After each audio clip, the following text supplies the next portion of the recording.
Bulsa! Bulsa! Bulsa! Isigaw mo, Valenzuela! Guys, nandito tayo sa condo. Bumalik tayo kung saan tayo nagsimula.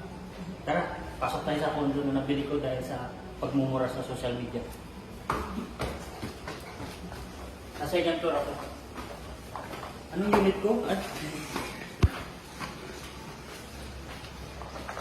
na. Oh, bye-bye. Private kasi. Hindi na wala naman akong vlog sa kagayan. Ang vlog namin. Di ba yan nila ano eh? Hindi masarap. Ayun. Ay, tani. Ano ba yung pangalan? Wow! Ganda naman dito. May upuan. Wow! Kaso ninakaw yung buko. Wala din. Basta. Anong unit ka? Ha? Nag-usap?